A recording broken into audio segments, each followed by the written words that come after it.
Sir Kotdwar की जनता Laldhang चिलाखार motor मार्ग पे अभी सस्पेंस में है, थोड़ा क्लियर करेंगे आप। लालढांग चिलाखार सड़क जो माननीय सुप्रीम कोर्ट ने कहा था कि आप नेशनल वाइल्ड लाइफ बोर्ड की परमिशन ले लें, तो हमने national wild life board, state wild life board से नेशनल वाइल्ड लाइफ बोर्ड की परमिशन ली है। पीडब्ल्यूडी इसमें कार्यदर्श संस्था है, पीडब्ल्यूडी ने टेंडर किया है। इस सड़क पे निर्माण का काम लाइट जाते हैं, इस सड़क पर निर्माण का काम शुरू हो गया है। और क्योंकि मैंने लगातार पीडब्ल्यूडी पे दबाव बनाया हूँ कि तेजी के साथ इस सड़क के निर्माण का काम शुरू किया जाए। नहीं, काम तो शुरू हो गया लेकिन इसको जल्दी से जल्दी पूरा किया जाए। बरसात के कारण पुलों पर काम नहीं हो पाया, जो शेष काम रह रखा है। बाकी जो स्कबर थे, इसका शोलिंग था, ये सारा काम पूरा हो गया है। अब केवल इसको पक्कीकरण करने के लिए पक्कीकरण होना है। और पुलों पे मुश्किल से 20% काम पुलों पे बचा है और 10% काम इसका केवल इसको पक्कीकरण का बचा है। बाकी सारा काम इस सड़क के 80% काम इस सड़क का पूरा हो गया है और केवल 20% काम इस सड़क का बचा हुआ है। और मैं उम्मीद कर रहा हूँ कि अगर बरसात नहीं हुई तो बहुत जल्दी ये जो 20% काम भी है ये भी जल्दी पूरा हो जाएगा। हालांकि इस समय जो एक कोई वकील है दिल्ली का, उसने फिर दोबारा से रिट दायर की थी इस सड़क के खिलाफ। एक बार पहले की थी जिसमें हम लोग पूरी अनौपचारिक है, पूरा विधिवत हमने परमिशन ले ली थी। तो वो सुप्रीम कोर्ट की जो इंक्वायर कमेटी है उसने अभी दिल्ली बुलवाया था हमारे अधिकारियों को। हमारे अधिकारियों ने राज्य सरकार का इस क्षेत्र का पूरा पक्ष रखा। इस बार ये अच्छा रहा कि इस बार सुप्रीम कोर्ट ने कोई इस पर स्टे नहीं दिया।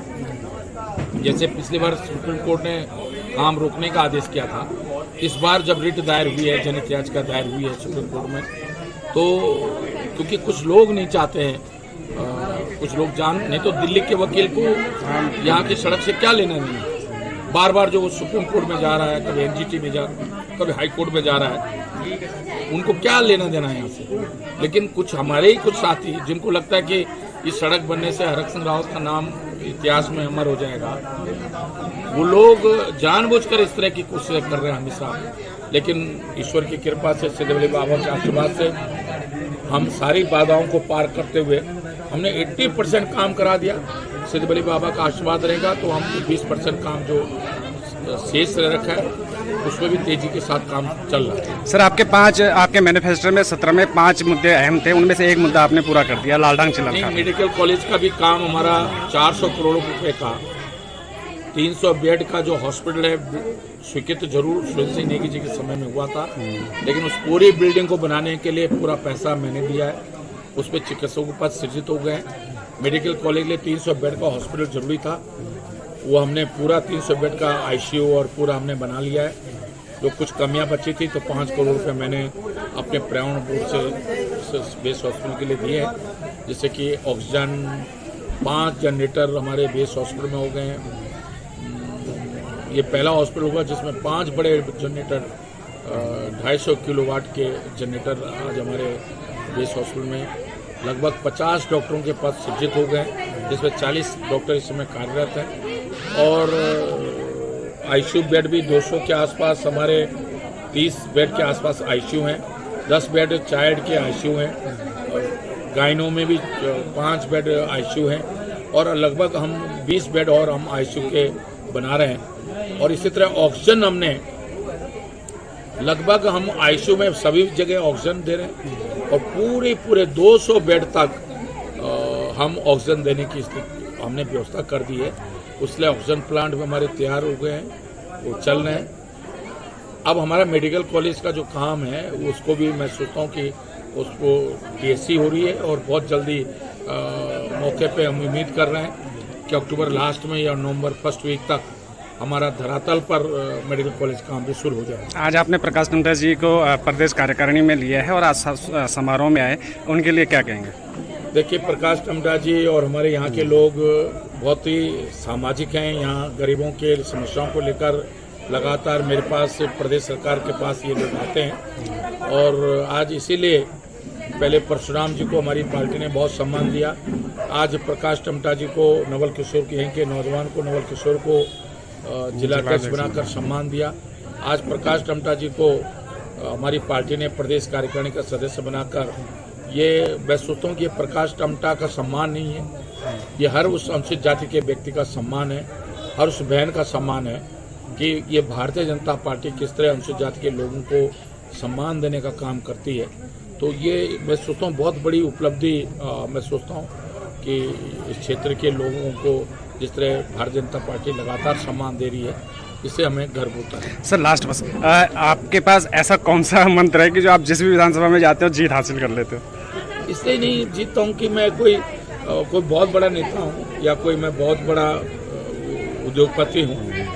मैं इसलिए जीतता हूँ कि मैं दिल से काम करता हूँ। मैं आज भी मैं जब काम कर रहा हूँ पिछले 4.5 साल से, तो मैं ये नहीं देखता हूँ कि ये किस जाति का है, किस धर्म का है, किस विधानसभा क्षेत्र का है, किस जिले का है। वो पौड़ी का नहीं भी है, पिथौरागढ़ का भी है, तो भी मैं उसके काम मुझसे जितना हो सकता है, मैं अगर बहुत बड़ी बात नहीं कर रहा हूँ, लेकिन मैंने पिछले अपने राजनीतिक जीवन में 1 लाख उत्तर प्रदेश से लेकर अब तक 1 लाख से अधिक लोगों को सरकारी नौकरी लगाया हुआ है, उनको रोजी रोटी दी होगी। आज मुझे गर्व होता है जब मैं देखता हूं कि जिनको मैंने बाबू लगाया था आज वो बड़ी बड़ी पोस्ट पर हैं, जिनको मैंने असिस्टेंट मैनेजर बनाया था आज वो चीफ मैनेजर हैं अपने अपने विभागों में, तो मुझे गर्व होता है।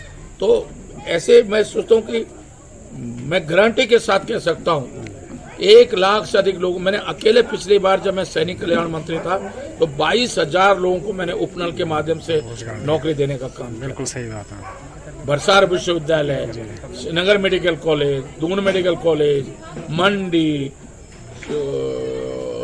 तराई बीज विकास निगम, बीज निगम, ऑर्गेनिक बोर्ड, जैविक बोर्ड, चाय board, horticulture marketing board, tea board, मधुमक्खी बोर्ड, सब में मैंने जितने लगा सकता मैंने नौकरी लगाई। तो मैं सोचता हूँ कि उसका और विकास के नाम पर मैं आज आपको कहना चाह रहा हूँ, मैं मायावती जी के साथ था 97 में, तो जो 4 जिले मैंने उस समय बनाए थे, उधम सिंह नगर, चंपावत, बागेश्वर और रुद्रप्रयाग। आप मुझे बता दो कि इन 97 में मैंने ये जिले बनाए थे, उसके बाद बता दो किसने कोई जिला बनाओ नहीं बना। तो ये जो मैं इसलिए नहीं जीतता हूँ कि कोई मैं बहुत बड़ा नेता हूँ, मैं सिर्फ इसलिए जीतता हूँ कि मैं सच्चाई के साथ, कई बार उससे मुझे नुकसान भी होता है, राजनीतिक नुकसान भी होता है, लेकिन ईश्वर की कृपा है, आदमी की नीयत साफ हो, आदमी के मैं ही नहीं करूँ मेरे कोई अंदर कोई दुर्गुण नहीं है या मेरे अंदर सब अच्छा ही है, लेकिन मैं फिर भी दिल से काम करता हूँ, राजनीतिक दृष्टिकोण से बिल्कुल नहीं काम करता। मैं राजनीतिक दृष्टिकोण से काम करता ही नहीं हूँ, मैं दिल से काम करता हूँ। मैं सोचता हूँ कि कई बार लोग मुझे बेवकूफ़ बना देते हैं, लोग मुझ पर रोते हैं, मैं सोचता हूँ सचमुच इनका दर्द इतना गहरा है। बाद में पता चलता है कि वो मुझसे पैसे मेरे से पैसे ले गए, मैंने मदद कर दी, उन्होंने स्कूटी खरीद ली या कोई किसी ऐसा काम कर दिया, तब मुझे लगता है कि मैं बेवकूफ़ बन गया। तो लेकिन 1-2 लोग इस तरह कर सकते हैं, तो ये कारण यही है कि मुझे आज भी केदारनाथ के लोग मुझ पर आते हैं कि आप केदारनाथ लड़ो, कर्णप्रयाग के लोग मुझ पर आते हैं यहाँ से लड़ो, सहसपुर के लोग मुझ पर आ रहे हैं कि आप सहसपुर से लड़ो, मैं आज लखनऊ के लोग आ रहे हैं यहाँ से लड़ो, चौपटाखाल के लोग कह रहे हैं यहाँ से लड़ो। तो आप मुझे बताओ कि लोग एक विधानसभा से चुनाव जीतना लोगों के लिए मुश्किल हो जाता है, और कोई ये भी नहीं कह सकता कि मैं एक जगह से दोबारा नहीं चुनाव जीतता हूँ। मैं लखनऊ से भारत सिंह रावत जी को 2002 में सिर्फ 550 वोट से जीता था, और 2007 में मैंने 5,500 वोट से उनको हराया। कोई ये भी नहीं कह सकता कि कुछ लोग कहते हैं कि रावत जी रोज विधानसभा बदलते हैं इसलिए एक विधानसभा से दोबारा नहीं जीतते। मैं पौड़ी विधानसभा से भी 2 बार जीता हूँ उत्तर प्रदेश में, 91 जीता, फिर 93 जीता।